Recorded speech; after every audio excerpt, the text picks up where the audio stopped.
What's cracking, everybody? Welcome back to Cheap Seats. And yes, I am wearing a yellow shirt under the jersey, mostly because I wasn't expecting to be recording today for a couple of reasons. One, my camera has decided to call it quits, at least for the moment right now, and it's a fix that I can't quite do here, so recording has been a bit tricky. I'm just doing this on my phone because it's a more timely video that I have to get out there. And also because I just wasn't really expecting the Kraken to be the ones that really got the offseason kicked off for the NHL. And yeah, it would have been easy enough to just go and change the yellow shirt to a blue one so it didn't stand out. But how else am I supposed to casually transition into the fact that I wasn't expecting to be recording? And I suppose it still would have worked if it had been a green shirt, since the Kraken do make news by making a trade with the Dallas Stars, as the Kraken pick up Mason Marchment from the Stars for 2 picks, a 2026 third rounder and a 2025, so this upcoming draft, 4th round pick. So 2 picks, the highest is a third rounder, and that one isn't even this year, and the Kraken get a pretty good player. I'm sure you're wondering, why are the Kraken getting Mason Marchment for so little? It seems like a steal, and for the Kraken, yeah, this is absolutely a great trade for them to have made. But for the Stars, it also turns out to be a pretty good deal for them, as they have some cap issues after one re-signing, but they still have some other things that they need to work out. And up against the cap, they needed to make some space, and they send Marchment to the Kraken for less than they probably would have otherwise been able to get for him.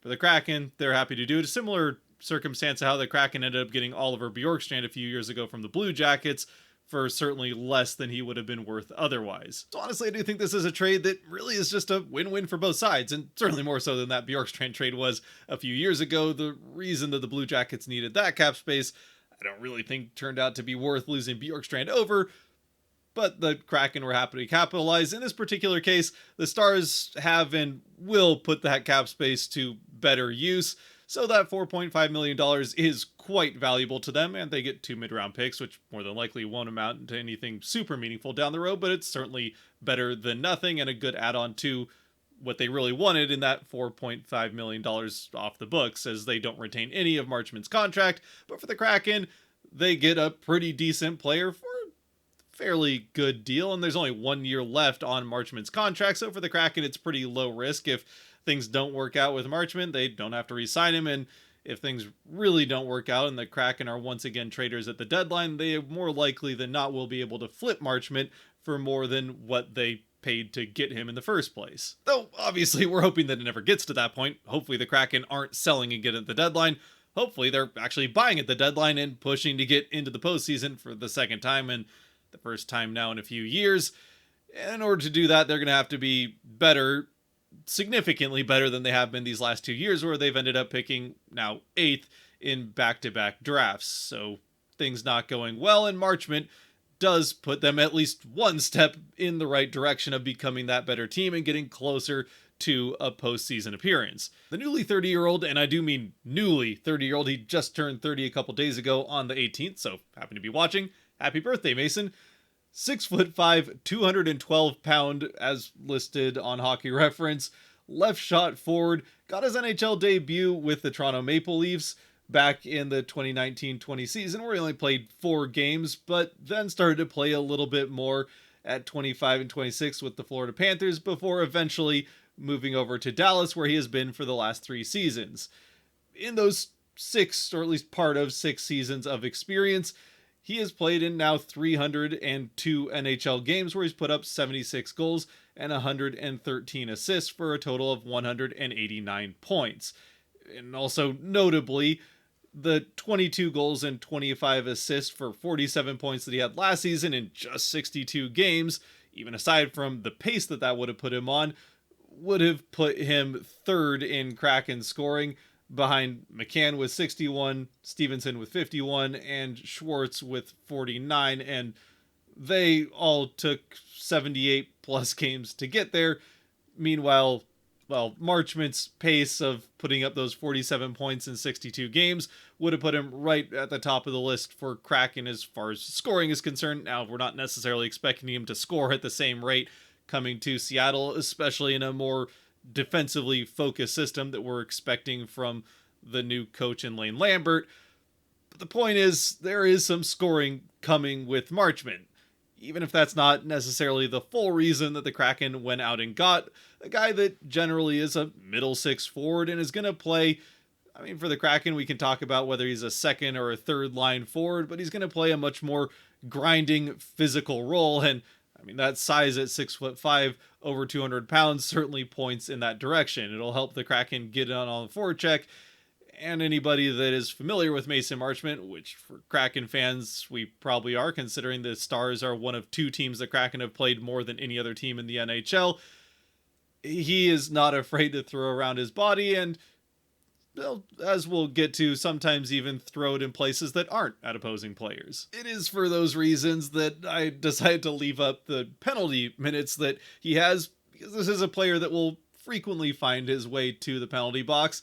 Not quite a penalty minute per game, really, in any of the years, except for 22-23, where he had 80 penalty minutes in 68 games. But he does like going to the penalty box quite a bit.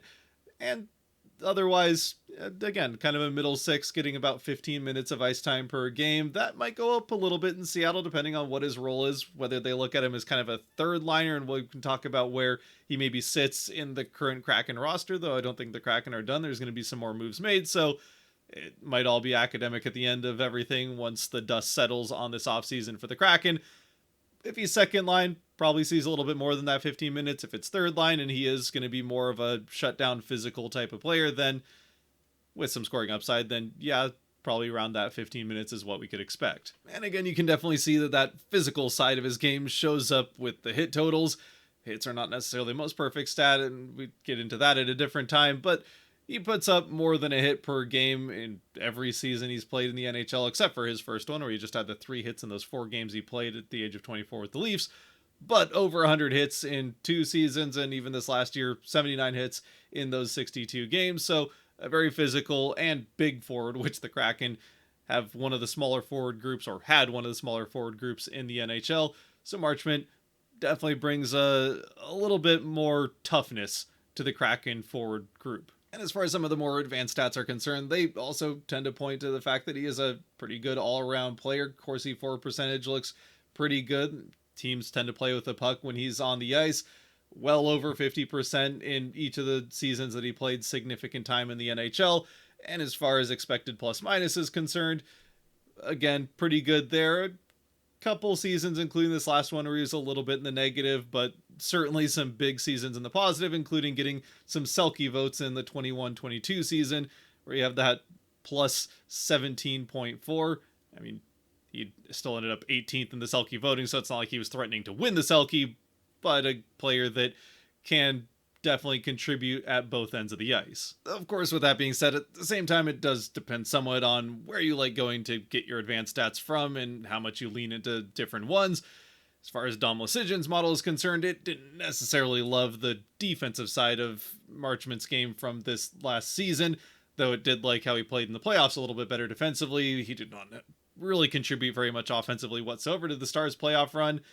But in the regular season, the 22 goals, 25 assists were all well above what was expected from him, given the time he had on ice. Right up there in the top, 80, 90% of players offensively. So good season for Marchment offensively, and that's certainly something that Kraken could use quite a bit more of. Still, there's another side to Marchment's game that doesn't show up in the numbers quite as much. I referenced it with the penalty numbers, and it does show up a little bit there. And it's the part that he is a little bit more well known for, and certainly some Kraken fans, especially those of us that watched all through that playoff run in the series against the Stars, and really even the games that the Kraken just play against the Stars in the regular season, will be quite familiar with this part of Marchment's game. I mean, even as far as the few comment sections and threads that I've been able to read so far about the Strait are concerned, one thing that has come up quite a bit, aside from multiple mentions of the fact that the Kraken blue jerseys and the ice blue part of the jerseys in particular are really going to help make his eyes pop, the other thing that gets mentioned even more so is the fact that, well, maybe part of the reason that his eyebrow is raised a little bit here in his picture is that maybe is the eyebrow that he uses to look at the officials and see if they've bought his act, as this is a player that is quite well known for, and I suppose this also fits the watery nautical theme of the Kraken, he's known for taking a dive or two, or three or four. He dives quite frequently. It's something that we've seen him do against the Kraken in just the couple of games the Kraken played against the Stars in Seattle. He had a few in one of the games. He had actually a couple pretty tough games in Seattle against the Kraken.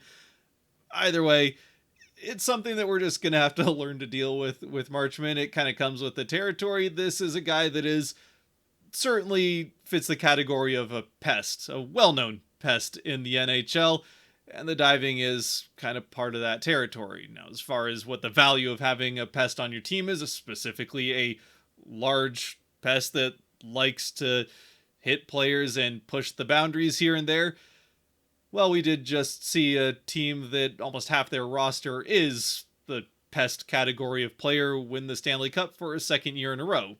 So it certainly can be a valuable part of winning games, and while there definitely will be times, multiple, maybe even many times over the course of this next season, where Marchman does something that we become frustrated by, and I'm sure it's going to come up in some R&Rs over the course of this next year.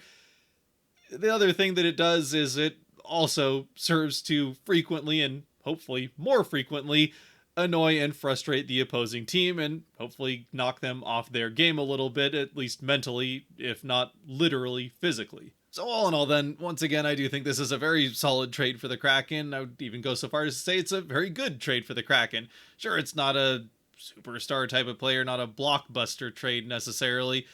There were definitely some rumors floating around about Jason Robertson, but I think this signals that the Stars are definitely trying to hold on to him and figure out how to make their cap situation work to keep Robertson around. But Marchman is a very solid pickup for the Kraken, and again, didn't really give up that much to get him. Plus, with the 1 year left on the contract, it's fairly low risk. Really, the only way that this can go poorly for the Kraken, I suppose maybe there's two ways, but really the only way this goes poorly for the Kraken is if Marchman gets a bad injury that keeps him out for the majority of the season, and importantly the trade deadline. If the Kraken were to just need to be sellers again at the deadline and Marchman isn't available for trade and then just leaves in the offseason, then that wouldn't be great. Or if Marchman just turns out to be terrible and isn't really tradable at the trade deadline because of that, those are really the only two ways that this goes poorly, but neither one is especially likely.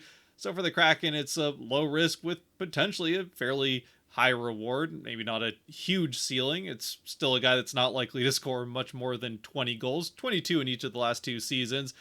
But with the Kraken, I think we can expect probably somewhere more in the high teens from Marchment, depending on what his role is. As far as that's concerned, very unlikely he'll show up in the top line too much unless the Kraken get really desperate and start shuffling things around. But we can expect, as long as they re-sign Capo Kakko, which they really better do, that Capo, Beniers, and Schwartz will probably be that first line as long as they're all healthy. Then the second line, you're probably going to see Stevenson and McCann on that second line, and who their third guy is. It could be Marchment there, or maybe he goes down to the third line where, again, you're looking at maybe that's Shane Wright that he's on the wing of, along with Ellie Tolvanen or someone like that. So all sorts of ways this could play out. And again, I don't think the Kraken are anywhere near done, and probably not done making significant moves on the forward end. There's probably at least one more significant move they have left to make, and I don't mean re-signing Capo Kakko, though that is a significant move they still need to do, as well as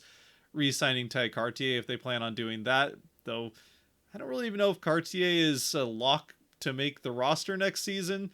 So we'll see how that plays out, especially if a guy like Berkeley Catton is ready to make the jump to the NHL, or Tyson Jugnoth. There's a few other options of guys that could be making this jump just from the Kraken system.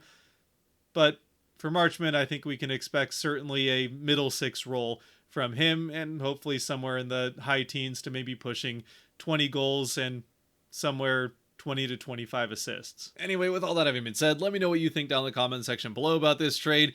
Again, there's really not that much of a downside to it, so maybe just what level of optimism you have for this, if you just don't think it's going to make much of a difference, if you really have come to dislike Marchman so much that it's going to be hard for you to like him in the first place, or if you are excited for what this means of the Kraken being aggressive this offseason. Again, the Kraken pretty much making the first big move of the offseason is a good sign for that they're looking to make some of these big changes to try to get this team to where they want to be, and that is playing extra hockey in the spring. But with that, until next time, which could be another big move from the Kraken, whether that's, say, buying out a goaltender or signing a guy like Capo Caco or Riker Evans for that matter, who also needs to get re-signed. The Kraken still have plenty of cap space, but they've got a couple big signings that are going to take a good chunk out of that.